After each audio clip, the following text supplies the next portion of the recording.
Hello friends नमस्कार जय जगन्नाथ। जदि आपण मैंने केवल ग्रेजुएशन करिसेंती जहाँकि आम +3 बोली कहू जदि केवल पास करिसेंती तो आपण मैंने एसएसबी तरफ जूनियर क्लर्क गोटे पोस्ट आसला आपण मैंने से आवेदन करें। तो यह क्यों सब डॉक्यूमेंट लगुच एवं केबेठार यह आवेदन स्टार्ट होची तो संपूर्ण डिटेल्स आपको जनइबी। जदि आपण मैंने वीडियो को देखापी चैनल नुआ चैनल को लाइक कमेंट शेयर और सब्सक्राइब करूँ। आसतु संपूर्ण भिडटी आरंभ करिया।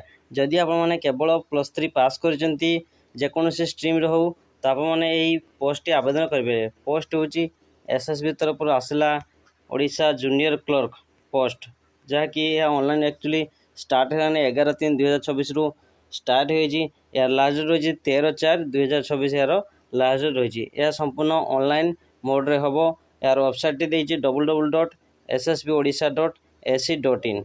देखो प्रत्येक वर्ष यह बाहर जूनियर क्लर्क पोस्ट एथरे केवल +3 पास एवं आपन जो कंप्यूटर सर्टिफिकेट मागु से कंप्यूटर सर्टिफिकेट आपन जेकोसी कंप्यूटर सर्टिफिकेट हेले हे परबो। केवल यूनिवर्सिटी रिकॉग्नाइज हेइथिबो प्राइवेट हेले भी हबो। आपन माने केवल लर्निंग सर्टिफिकेट कंप्यूटर रे जानिथिबा दरकार।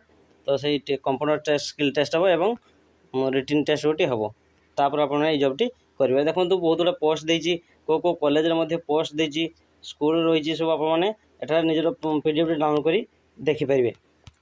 तो आसंता और लेट कर जल्दी जल्दी निर्भुल भाव में ऑनलाइन आवेदन करूँ। जदि वीडियो भल लगे वीडियो को लाइक कमेंट शेयर और सब्सक्राइब करूँ।